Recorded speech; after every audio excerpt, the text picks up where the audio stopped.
Hello friends, welcome back Atharva Smita classes.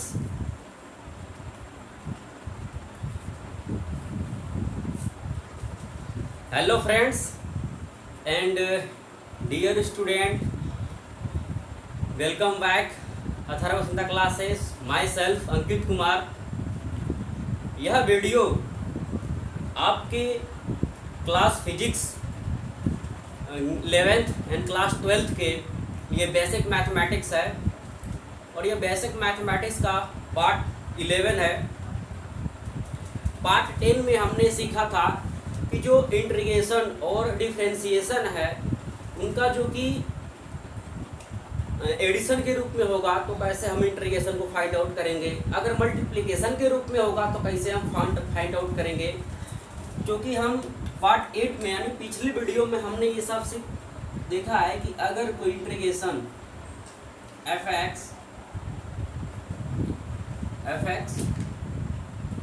Plus gx dx है, इसको कैसे फाइंड आउट करेंगे ये भी हमने सीखा था।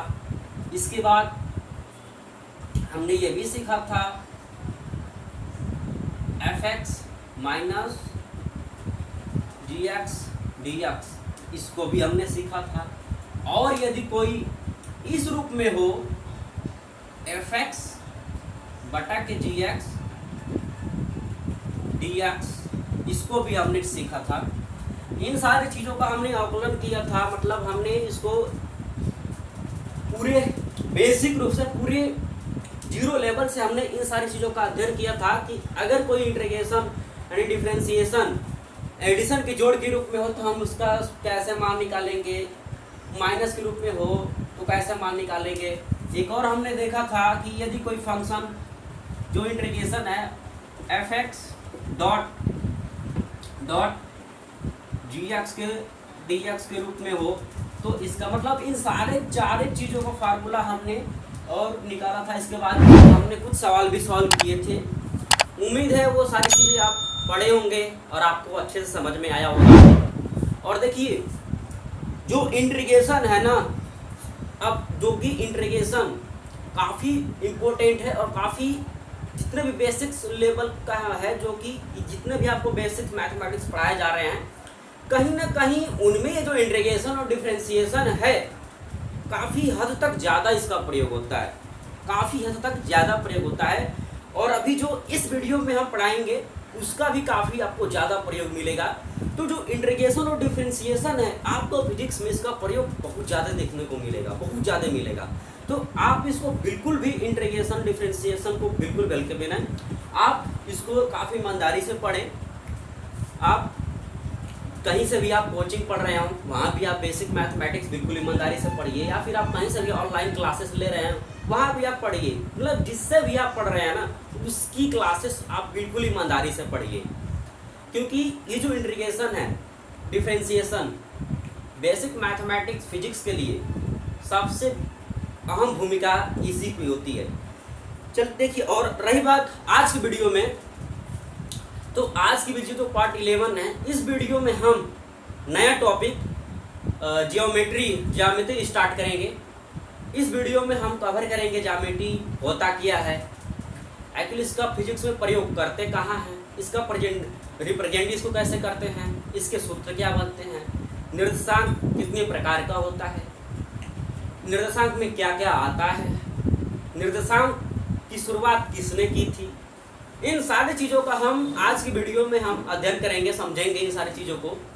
देखिए जो निर्देशांक और ज्यामिति की बात की जाए तो जो ज्योमेट्री है ना निर्देशांक, इसका जो सर्वप्रथम जो है बात की जाए निरूपण है, जो सिद्धांत है, प्रदर्शन है, फ्रांसीसी गणितज्ञ रेने देकार्ते ने निर्देशांक को प्रतिपादन किया गया था। इनके जन्म की बात की जाए तो 1596 और 1650 तक इनका कार्यकाल मतलब जीवन काल था इनका। 1596 से लेके 1650 तक रेने देकार्ते, फ्रांसीसी गणितज्ञ रेने देकार्ते थे। और ये बहुत महान गणितज्ञ थे, बहुत महान गणितज्ञ थे। और इन्होंने लगभग बहुत सारी बृहद विज्ञान और मैथ में बुक लिखे थे। उन्हीं मैथों में जो कि प्रॉपर बुक थी ज्यामिति की, उस जियोमेट्री की बुक को इन्होंने पूरे विधिवत रूप से प्रदर्शित करके निकाल के दिखाया है। और इन्हीं 1596 से 1650 के बीच के इनका कार्यकाल है। इसी बीच इन्होंने 1637 ईस्वी में जियोमेट्री का इन्होंने आविष्कार किया, प्रदर्शन किया, इनका प्रयोग किया इन्होंने। क्योंकि अब तक जो ज्यामिति में जो था वो यूक्लिड प्रमेय तक, ज्यामिति तक ही सीमित था। मतलब वो यूक्लिड प्रमेय में हम ये नहीं मान निकाल पाते थे कि समतल बिंदु में किसी भी बिंदु का स्थिति क्या होता है। समतल बिंदु में किसी दो लंबवत बिंदु की स्थिति और उनके बीच की दूरियों को, स्थिति को हम नहीं बता पाते थे।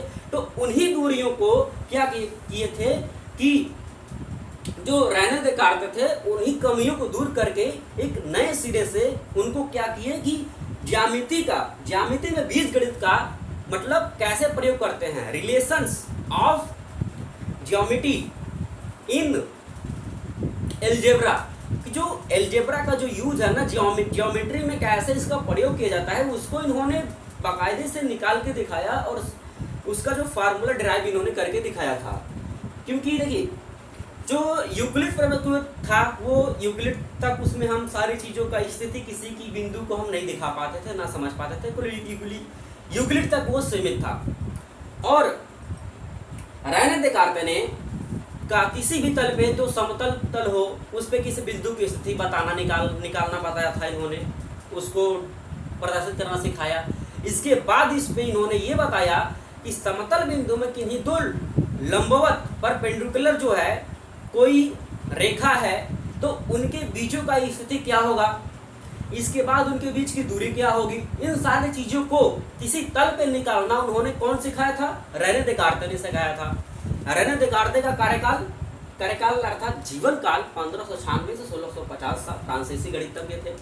ये तीन लगभग ऐसे माना जाता है कि इनकी बड़ी बुकें जो थी वो 3 ही 4 ऐसे अध्ययन विज्ञान के तौर पे गणितज्ञ रूप में थी। उन्हीं बुकों में से ज्योमेट्री की बुक इन्होंने जो कि मतलब इसका खोज किया था, ये बुक मानी जाती है।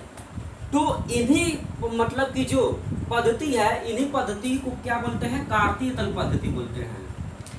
कार्तीय तल पद्धति, कार्तीय तल पद्धति। देखिए जो बच्चा 9th में और 10th में बहुत ईमानदारी से कार्तीय तल पद्धति पढ़ा होगा ना, उसको तो कोई दिक्कत नहीं होगा, बिल्कुल समस्या नहीं आने वाली है।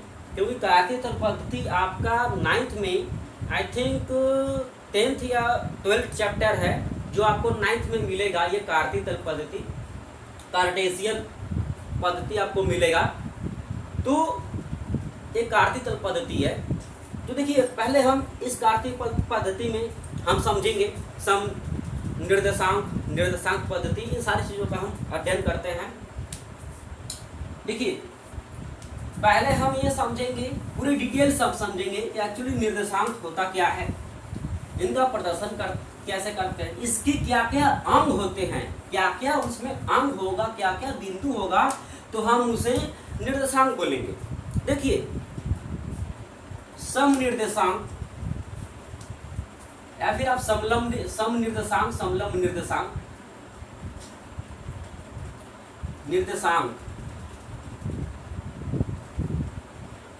निर्देशांक की बात की जाए, निर्देशांक एवं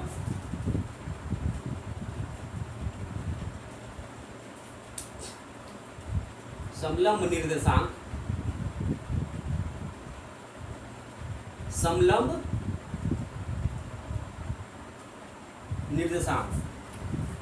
समलंब निर्देशांक होता क्या है, देखिए कहने का इनका मतलब बोले हैं कि किन्हीं दो लंबवत रेखा लेते हैं जो ओ पर एक दूसरे को काटती हैं। जो ये y अक्ष होता है, ये आपका x अक्ष होता है, और ये क्या होता है, मूल बिंदु होता है। क्या होता है, ये आपका मूल बिंदु होता है। तो इस टाइप का जो होता है मतलब एक वाई लंबवत और एक ये क्या है, इन सब के बीच की अगर कोण आप देखेंगे ना तो 90-90 मिलेगा आपको। क्या मिलेगा? 90-90। तो ये एक दूसरे के लंबवत होते हैं, एक दूसरे के लंबवत, ठीक है। तो इस टाइप का मतलब क्या, ये एक समलंब निर्देशांक बोलते हैं इसको। और देखिए ये x और y और x है, y x ये प्रतिच्छेद बिंदु मतलब y और x एक दूसरे को कहाँ पर, जहाँ पर ये एक दूसरे को काटते हैं ना उसी को हम प्रतिच्छेद बिंदु कहते हैं। देखिए y और x एक दूसरे को कहाँ पर काट रहे हैं? 0 पे काट रहे हैं, तो इसी को हम प्रतिच्छेद बिंदु कहते हैं। क्या कहते हैं? प्रतिच्छेद बिंदु। प्रतिच्छेद बिंदु। और प्रतिच्छेद बिंदु ही भाई होता है मूल बिंदु। क्या होता है? मूल बिंदु, जिसे कि आप ओरिजिन बोलते हैं। आप ओरिजिन भी, आप सेंटर बोलिए, ओरिजिन नहीं सॉरी सेंटर बोलिए, ये सेंटर होता है, ठीक है। इनका एक सेंटर है। तो देखिए ये आपका निर्देशांक होता है और इसमें x कहने का मतलब कि जो x y और सामूहिक रूप से, देखिए सामूहिक रूप से y x और o को मतलब x अक्ष और y अक्ष o मूल बिंदु सामूहिक रूप से x अक्ष y अक्ष और o मिल बिंदु, ये सामूहिक रूप से आपका ये आपका निर्देश फ्रेम कहलाता है। क्या कहलाता है? निर्देश फ्रेम कहलाता है। x अक्ष y अक्ष और o मिल बिंदु ये सामूहिक रूप से निर्देश फ्रेम कहलाता है। क्या कहलाता है? निर्देश फ्रेम कहलाता है। पॉइंट ऑफ इंस्ट्रक्शन जिसे हम बोलते हैं।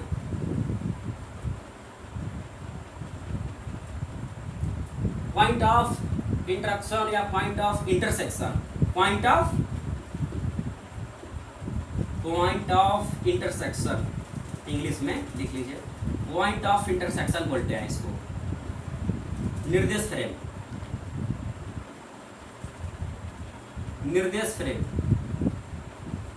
देखिए जो निर्देशांक है बिल्कुल हम 0 लेवल से स्टार्ट कर रहे हैं। हम ये मान के चलते हैं कि जो भी बच्चा 9th में नहीं पढ़ा है, जो बच्चा 10th में नहीं पढ़ा है ज्योमेट्री, बिल्कुल वैसे बच्चों को उस लेवल से मैं पढ़ाना स्टार्ट कर रहा हूं, ताकि इसके निर्देशांक में जो भी इसके भाग होते हैं, जो भी अंग होते हैं, उसको हम एक एक करके बारीकी रूप से हम उसको मतलब समझ रहे हैं, ठीक है। तो ये प्रतिच्छेद बिंदु कहलाता है। प्रतिच्छेद बिंदु है, प्रतिच्छेद बिंदु वो मूल बिंदु कहलाता है, जिस सेंटर है ये। और देखिए x अक्ष और y अक्ष जिस तल पे होता है ना वही कार्तीय तल कहलाता है। x अक्ष और y अक्ष जिस तल पे है वही क्या कहलाता है? कार्तीय तल कहलाता है। और कार्तीय तल को मेरे भाई xy तल कहा जाता है। क्या कहा जाता है? xy कार्तीय तल। xy कार्तीय तल। xy क्यों कहा गया? क्योंकि भाई xy ही तो है। जब तक xy नहीं मिलेगा तब तक अपना निर्देशांक नहीं बनेगा, कोई ग्राफ नहीं बनेगा, ठीक है। तल पे खींचने के लिए हमें कम से कम लगभग 2D, कहने का मतलब कि 2 रेखाएं की हमें जरूरी है, ठीक है। तो ये आपका xy कार्तीय तल, जो कार्तीय तल पद्धति है उसे xy तल भी हम कहते हैं। तो उम्मीद है ये सारी चीजें आपको समझ में आ गई होंगी। देखिए ये आपका प्रथम चतुर्थांश कहलाता है, प्रथम चतुर्थांश, ये द्वितीय चतुर्थांश, ये तृतीय चतुर्थांश, ये चतुर्थ। इसमें जो है किसी भी बिंदु को इस फंक्शन में जब हम दर्शाते हैं तो वो प्लस प्लस होता है। कैसे? देखिए जैसे कि किसी को मान लीजिए यहाँ पे किसी बिंदु का निर्देशांक है जैसे कि 5, 4, ये प्लस प्लस है, ठीक। और यहाँ पे आपका होता है माइनस प्लस। क्या होता है? Minus plus. ये जो होता है आपका एक्स और ये होता है वाई। एक्स को हम भुज बोलते हैं, क्या बोलते हैं? एक्स को भुज और वाई को कोटि बोलते हैं। वाई को क्या बोलते हैं? कोटि बोलते हैं। और जो तीसरा होता है ये माइनस माइनस होता है। इसमें किसी भी जो बिंदु का निर्देशांक है उसे हम मतलब माइनस माइनस के रूप में होता है। और जो चौथा होता है इसमें वो होता है प्लस और माइनस होता है। ये देखिए प्लस प्लस क्यों हुआ? क्योंकि देखिए जब हम किसी भी तल निर्देशांक में किन्हीं दो बिंदुओं को मतलब मान निकालते हैं, उनका निर्देशांक दिखाते हैं, मतलब निकालते हैं, तो उनका जो कि क्या करते हैं, पहले हम x को लिखते हैं, x बोले तो भुज को लिखते हैं, फिर उसके बाद कोटि को लिखते हैं। कहने का मतलब कि तो जो भुज है देखिए ये आपका प्लस है, ये क्या है, और इस साइड का देखिए ये जो इधर का जो पूरा भाग कहलाता है ना, यहाँ से इधर का ये पूरा प्लस होता है। ये वाला, ये ऊपर का ये वाला जो चीज है आपका फंक्शंस है, ये आपका ये पूरा प्लस क्या कहलाएगा, ये पूरा प्लस होता है। ठीक है, ये प्लस। नीचे आप आएंगे, जो जैसे आप नीचे आएंगे y का तो उधर क्या होता है, प्लस होता है। y जो कि मूल बिंदु से ऊपर का जो भाग होता है वो प्लस होता है, मूल बिंदु से नीचे का जो भाग होता है y का वो क्या होता है, माइनस में आता है। और मूल बिंदु से जो बोले बाया साइड का जो है ये भाग, ये क्या होता है, ये जो है ये भाग इसका ये भी माइनस होता है। ठीक है, तो x क्या होता है, x का दो भाग में, जो x दो भागों में इसके चिन्ह बटे होते हैं। x का जो भी भुज होता है, कहने का मतलब ये जो भुज है दो भागों में, एक प्लस में इसके मान आते हैं, एक माइनस में होते हैं। ठीक है, अगर ये पूरी लेंथ इसका अगर 10 है तो इसको क्या होगा कि कहने का मतलब आधा भाग जो इसका प्लस में होता है, आधा भाग माइनस में होता है। उसी तरह y का भी होता है। ठीक है, तो यहाँ पे देखिए ये भी माइनस हुआ, ये भी माइनस, भुज लिखेंगे, भुज कौन है, x है, फिर कोटि लिखेंगे क्योंकि ये भी माइनस है, y माइनस है ना, नीचे है तो माइनस है, जिस वजह से भुज कोटि, भुज भी माइनस कोटि भी माइनस। और देखिए यहाँ पे भुज, यहाँ पे माइनस प्लस कैसे आया, देखिए भुज ये माइनस है तो भुज माइनस और कोटि प्लस है, जिस वजह से माइनस प्लस आया। इसमें देखिए ये प्लस ये भी प्लस, जिस वजह से ये प्लस प्लस हो गया। ठीक है, और ये देखिए भुज ये वाला जो भाग है ये क्या है, ये प्लस में है, क्या है, ये प्लस है, और ये क्या है, माइनस है। तो जिस वजह से भुज पहले लिखेंगे तो प्लस हो जाएगा, और दूसरा कोटि लिखेंगे जिस वजह से प्लस माइनस में आ जाएगा। ठीक है, तो कहने का मतलब कि किसी भी निर्देशांक में जो हम मान दर्शाते हैं, किसी भी चीज़ों को अगर मान दर्शाना हो तो क्या हम करते हैं, माइनस में। यहाँ पे अगर दर्शाना हो किसी भी बिंदु का निर्देशांक, मान लीजिए है यहाँ पे p का निर्देशांक है, तो क्या करेंगे, -5 और -4 मान लीजिए किसी का निर्देशांक है। ठीक है, और इसमें अगर दर्शाना है, मान लीजिए q किसी का है निर्देशांक है। ठीक है, तो यहाँ पे क्या लेंगे, 4 और माइनस में 6 ले लेते हैं। तो इस तरह से होगा, क्योंकि प्लस माइनस, यहाँ पे क्या होगा, माइनस प्लस, -3 2, एक माइनस एक प्लस में। ठीक है, और यहाँ पे आपका कोई ये मतलब इसको हम निर्देशांक कर देते हैं r निर्देशांक, इसको t निर्देशांक कर देते हैं। तो इसका मान लीजिए कोई निर्देशांक है 5 कर देते हैं। आया समझ में? जब भी आपको दे दे तो याद रखिएगा ये वाला पूरा जो है यहाँ से यहाँ तक का ये पूरा भाग माइनस में होगा, पूरा भाग माइनस में होगा, -1 -2 -3 -4, इधर से भी -1 -2 -3 -4, ये प्लस प्लस, ये ऊपर प्लस प्लस। ठीक है, तो जब भी मानते होगा हम इस तरह से इसको क्या करेंगे, आप निर्देशांक निकालेंगे किसी भी बिंदु का। आप दिया है जैसे भी आपको बोल दे कि आपको कुछ, आप 9th में पढ़े होंगे कि आपको देता है ना कि बोलो कि बताइए कि -5 और ये 5 किस निर्देशांक में आता है, -5 +5 किस निर्देशांक में है। अगर आपको याद है तो आप बता देंगे कि किस में आएगा, विद्युतीय में आएगा। ठीक है, तो इस तरह से होता है।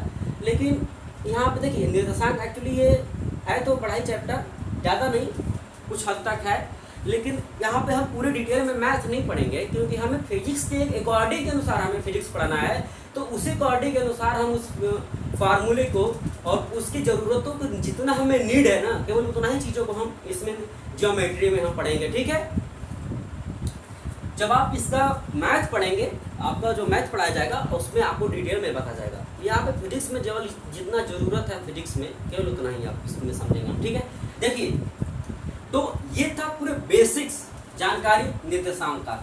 ठीक है, और देखिए इसमें जो आपका ये x और y है, ये मूल बिंदु है, और x अक्ष पे जो निर्देशांक होता है वो क्या होता है, a0, और ये आप लेंगे यहाँ पे b का मान 0। इसका मतलब आप समझ रहे हैं, ये यहाँ से यहाँ तक की दूरी b है और ये यहाँ तक की लगभग a है। कहने का मतलब इसका है कि यहाँ जो है ये कोई बिंदु का निर्देशांक है। ठीक है, तो जो बिंदु निर्देशांक है वो a है, मतलब y से, ये जो बिंदु है ना y से कितना दूर है, y से कितना दूर है, a दूरी है। ये a का मान लीजिए, a का मान 2 है, या फिर आप 6 मान लो, 6 मान लो भाई। ठीक है, a का मान 6 है, मतलब y से कितना दूरी है, और ये बिंदु x से दूरी होगा नहीं भाई, क्योंकि x से पर है तो x से कहाँ दूरी है, मतलब ये a बताता है, x a निर्देशांक, a0 निर्देशांक, a निर्देशांक y अक्ष से दूरी बताता है। क्या बताता है, y अक्ष से दूरी बताता है, कि मतलब y अक्ष से दूरी कितना है ये बताता है, y अक्ष से दूरी। और b का मान जो 0 है, b का मान जो दूरी है ना वो x अक्ष से, मतलब b का मान यहाँ पे आप मान के चलिए 7 है। ठीक है, तो b जो है ना, b निर्देशांक ये क्या बता रहा है, b निर्देशांक आपका ये बता रहा है कि x अक्ष से कितनी दूरी है, x एक्सिस से कितना डिस्टेंस है उसको बता रहा है ये। ठीक है, उसको ये बता रहा है, मतलब कि, लेकिन अगर बोलेगा कि b जो है y से कितना दूरी है, भाई y से दूरी कहाँ है, वो खुद y पे ही है, जो बिंदु है वो y पे है, y से तो दूर नहीं है ना, लेकिन x से दूर है, x से दूर है। ठीक है, तो ये होता है, इस रूपों में क्या होते हैं, इनका मान होता है। कहने का मतलब है ये कुछ आपके बेसिक्स थे निर्देशांक के, जो अंक है, कुछ भाग है जिसको कि समझना और जानना बहुत जरूरी होता है। ठीक है, a0 आप इसको x निर्देशांक कर लीजिए, या आप इसको y निर्देशांक कर लीजिए। ठीक है, x निर्देशांक हमें ये बताता है कि y अक्ष से दूरी बताता है, और y निर्देशांक बोले तो b का मान 0 हमें ये बताता है कि x अक्ष से कितना दूरी है, x अक्ष से कितना दूरी है, ये हमें बताता है। ठीक है, तो हमने क्या क्या समझा इसमें, हमने काटती तल किसे कहते हैं, मूल बिंदु किसे कहते हैं, y और x जिस बिंदु पे काटते हैं उसे क्या कहते हैं, प्रतिच्छेद बिंदु कहते हैं। एक दूसरे को प्रतिच्छेद मतलब काट रहे हैं। ठीक है, और x और y और मूल बिंदु 0 को जो सेंटर पॉइंट है, इन सबको क्या कहा जाता है, निर्देश फ्रेम कहा जाता है, यानी कि पॉइंट ऑफ इंटरसेक्शन कहलाता है। और काटती पद्धति को XY तल पद्धति भी कहा जाता है। इसकी फर्स्ट ऑफ ऑल इसके जो अध्ययन है उन्होंने किसको किया था, रेने देकार्ते ने किया था। ठीक है, मतलब इसमें बीजगणित का संबंध उन्होंने समतल बिंदु में किन्हीं दो बिंदुओं का बीजगणित का प्रयोग इन्होंने बताया कि किन्हीं दो बिंदुओं को कैसे हम मान और उसकी स्थिति निकालते हैं। ठीक है, देखिए, और x और y, x, y जो है ये हमें क्या बताता है, स्थिति बताती है। क्या बताती है, स्थिति बताती है, किसी भी बिंदु की स्थिति बताती है। जैसे देखो ये T बिंदु हमें क्या बता रहा है कि कोई एक T बिंदु है जो यहाँ पे 1 2 3 4 5, यहाँ से ले लो 1 2 3 4 5 dot dot dot dot dot dot, ये कोई बिंदु यहाँ पे। ठीक है, मतलब ये कोई बिंदु है जो कि y से इतनी दूरी पे और x से इतनी दूरी पे कोई एक बिंदु है 5 5, ठीक है। तो जिस तरह से हमें क्या होता है कि मान निकालना हमें आसान हो जाता है, ठीक है। जैसे कि आप अक्षांश और देशांतर रेखा पढ़े हैं ना भूगोल में। अक्षांश और देशांतर रेखाएं भी कोण में डिग्री में बटे होती हैं, कितने अंश का देशांतर है, कितने अंश का अक्षांश देशांतर है।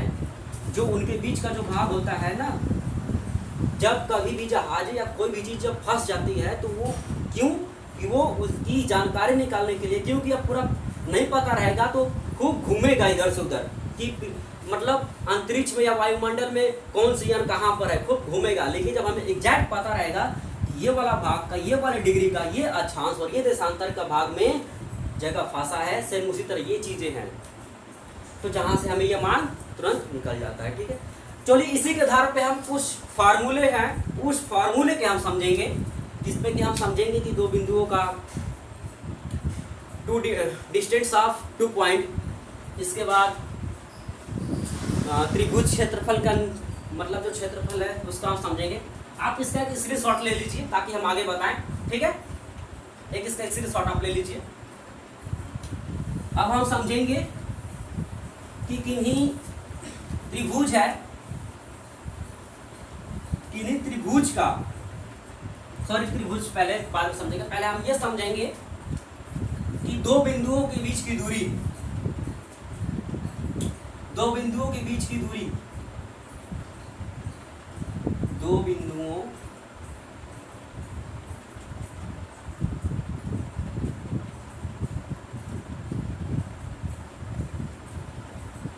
दो बिंदुओं की बीच का दूरी का निर्देशांक, दूरी या निर्देशांक कर लीजिए,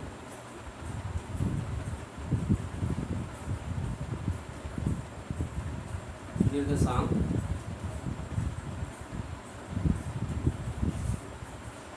क्या होता है, करड़ी में point of distance of two points, distance of between 2 points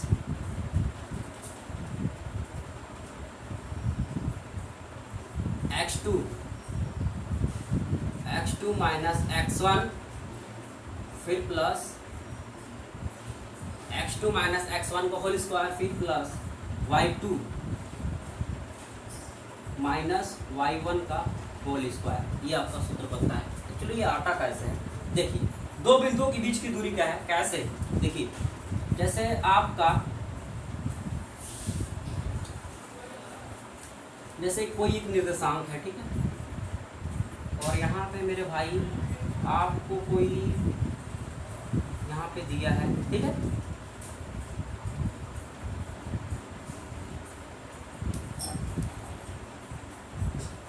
ये और ये मान आपका दिया है, ठीक है, और बोल रहे इसका मान निकालने के लिए, बोले इसका मान निकालने के लिए। तो देखिए यहाँ से यहाँ तक की दूरी x2 है, x2 है कि नहीं है, और यहाँ से यहाँ तक की जो दूरी है वो क्या कहलाएगी, x1, x2 कहलाएगी, ये x2, एक मिनट,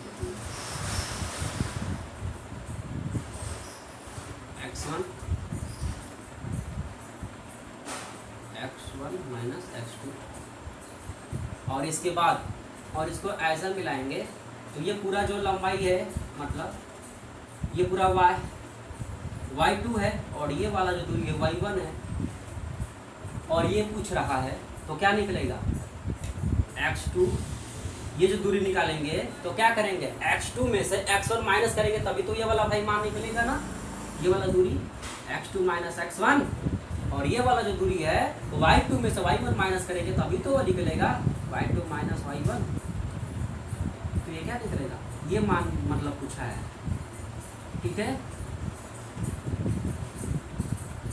ये आपका दो बिंदु इस टाइप्स का, मतलब आपका ये बिंदु पूछे इन दोनों के बीच का, कहने का मतलब है इस टाइप का है। तो यहाँ से यहाँ तक का जो मान है x2 है और ये बीच की दूरी x1 है और ये यहाँ तक की y2 है, ठीक है। तो y1 माइनस करेंगे तो ये वाला मान निकल जाएगा और ये मान निकल जाएगा, ठीक है। तो जिस वजह से ये क्या हुआ, तो वही पाइथागोरस वाला प्रमेय आ जाएगा, तो जिस वजह से ये सूत्र बना है, ठीक है। और इसी पे अगर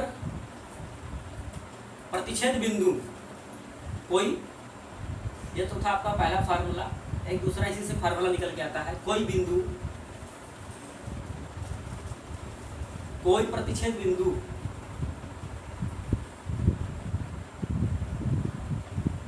कोई प्रतिच्छेद बिंदु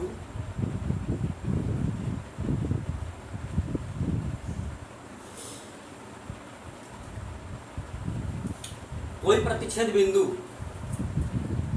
का मूल बिंदु से दूरी केवल पूछे, मूल बिंदु से दूरी, तो जो उसका सूत्र बन जाता है भाई वो डायरेक्ट निकलता है,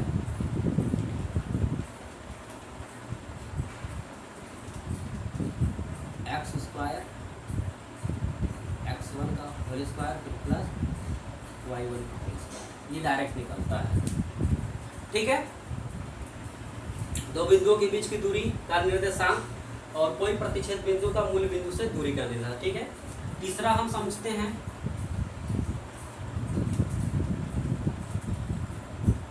त्रिभुज के क्षेत्रफल,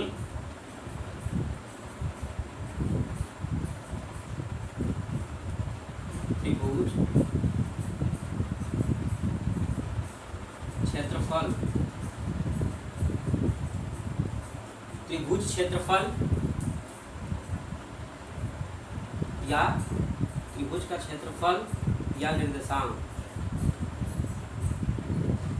त्रिभुज का क्षेत्रफल में 3 निर्देशांक होंगे, तो इसका क्या करते हैं, जैसे कोई त्रिभुज है तो पहले इसका फार्मूला मैं लिख देता हूँ, ठीक है। Area of 1/2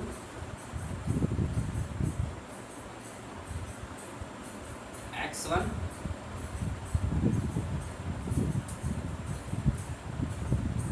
y2 minus y3 plus x2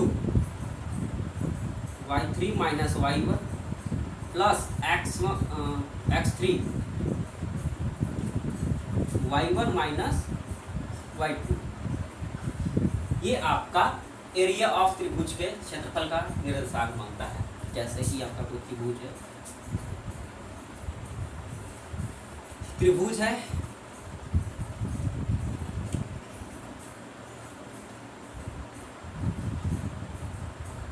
तो ये आपके 3 निर्देशांक होंगे इसमें, ए बी सी। तो इसका कोई होगा x1 y1 x2 y2 x3 y3, ये इसका निर्देशांक होगा। तो इसका क्षेत्रफल जब हम निकालेंगे तो ये इसका फार्मूला बनता है, ठीक है। और क्या करते हैं, इसका 1/2 x1 y2 minus y3 plus x2 bracket y3 minus y1 bracket 1 plus x3 bracket में y1 minus y2 bracket 1 upon greater bracket. देखिए, और एक इसी त्रिभुज में मैं एक चीज थोड़ा सा ये आपके मिलेगा तो नहीं, लेकिन मैं इसको बताता हूँ। देखिए, जैसे कोई एक त्रिभुज है ना, ठीक है, ये समबाहु त्रिभुज है, ये समबाहु त्रिभुज, ये A है, ये B है, ठीक। तो ये क्या है, 60 है, ये भी 60 होगा, ये भी 60 होगा। लेकिन अगर यही हम यहाँ से लंब डाल दें, ये इसका मान है, एक्चुअली मान के चलो D मान, ठीक है। तो ये बताइए, ये लंब हो जाएगा ये 90 डिग्री का, ये भी लंब 90 डिग्री का, तो ये लंब, तो AC बराबर AC बराबर क्या होगा, AD का स्क्वायर, AD का स्क्वायर फिर प्लस DC का स्क्वायर होगा कि नहीं होगा। और देखिए समबाहु त्रिभुज है तो सबका मान ए होगा, ठीक है। और देखिए जब, और आप पढ़े हैं भाई कि जब कोई लंब, किसी भुजा पर जब कोई लंब डाला जाता है तो वो लंब जो है किसी भी भुजा को दो बराबर भागों में बांटता है। तो ये क्या हो जाएगा, a/2 हो जाएगा, a/2। तो अब मान रख दीजिए AC A का स्क्वायर बराबर AD का मान निकालना है प्लस DC का मान a/2 का होल स्क्वायर, तो A स्क्वायर AD का स्क्वायर, A स्क्वायर बटा के 4, A स्क्वायर हो जाएगा माइनस A स्क्वायर अपॉन 4 बराबर AD स्क्वायर, क्या हो जाएगा 4A स्क्वायर माइनस, इधर लिखते हैं 4A square minus A square बटे 4 बराबर AD का स्क्वायर, ठीक है। और जब आप मान हटाएंगे निकालेंगे तो क्या हो जाएगा, आपका यह मान निकल के आ जाएगा करड़ी में 3A, कड़ी में 3A बटा के 2, ये आपका, ठीक। क्योंकि A तो बाहर आ जाएगा क्योंकि करड़ी में 3A स्क्वायर बटा के 4 है। देखिए भाई करड़ी में 3A स्क्वायर बटा के 4 है, A और 4 ये तो क्यों आ जाएगा ना, A और 4 आ जाएगा क्योंकि इन सब का स्क्वायर रूट है, लेकिन A नहीं आएगा तो इस वजह से करड़ी में मान चला जाएगा। तो AD का मान जब भी निकालना हो तो आप डायरेक्ट ये फार्मूला लगाएंगे तो मान आ जाएगा, ठीक है। और देखिए जो निर्देशांक होता है ना, निर्देशांक दो प्रकार का होता है, जो कार्यतल में जो एक विश्लेषणात्मक निर्देशांक होता है और एक आपका जो नॉर्मल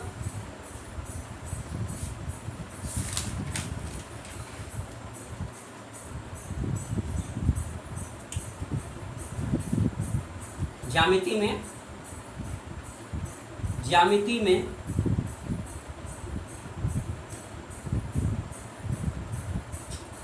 में आपका दो निर्देशांकें होती हैं। एक होता है निर्देशांक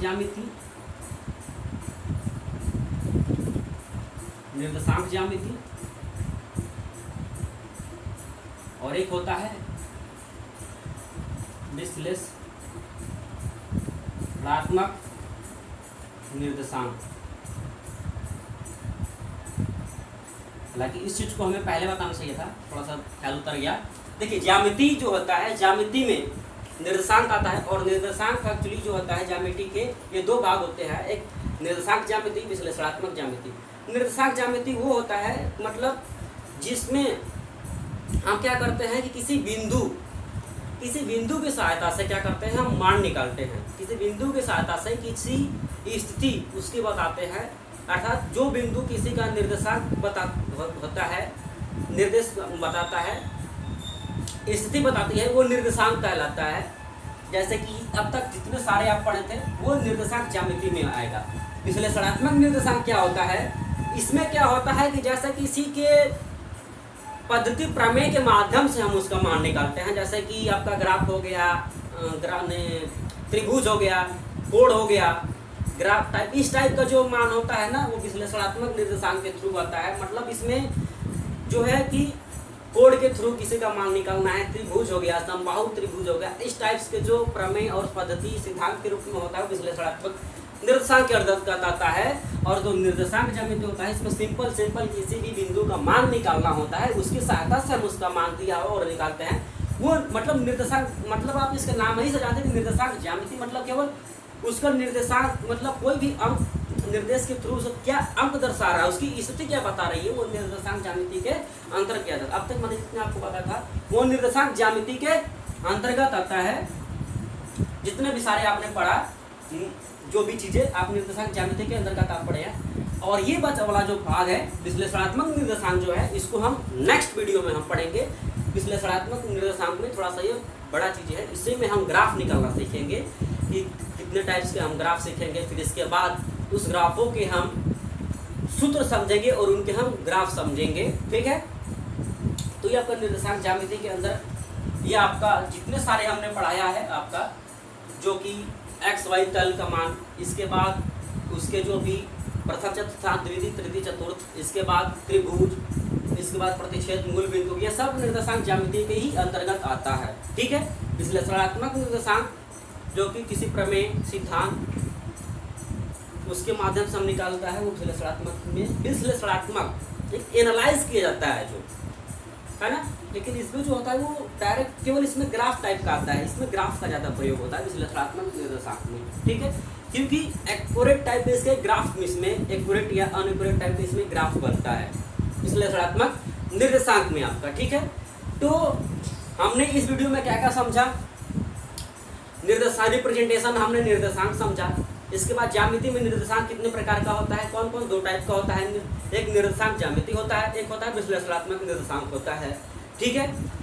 तो इसमें कि हमने समझा एक्स वाई अक्ष का जो तल हमने समझा, कार्तीय तल समझा, इसके बाद त्रिभुज का निर्देशांक समझा, उसका मान निकालना समझा, दो बिंदुओं के बीच की दूरी हमने निकालना सीखा, ठीक है, मिल बिंदु समझा। इसके बाद किसी भी त्रिभुज की जो लंबवत भुजा होती है उसका मान हम कैसे निकालना, ये सारी चीज़ों का हमने अध्ययन किया। और सारे निर्देशांकों का जितने सारे भाग होते हैं, जो उसकी ज़रूरत होती है, क्या क्या चीज़ें रहेगा तो उन निर्देशांक में आएगा, उन सारी चीज़ों का हमने इस वीडियो में अध्ययन किया। उम्मीद है आप इस वीडियो में हमने ये जितनी सारी बातें बताई होंगी वो आपको अच्छे से समझ में आ गया होगा। बाकी आप अपना एक्सपीरियंस कमेंट में शेयर करिएगा, ठीक है।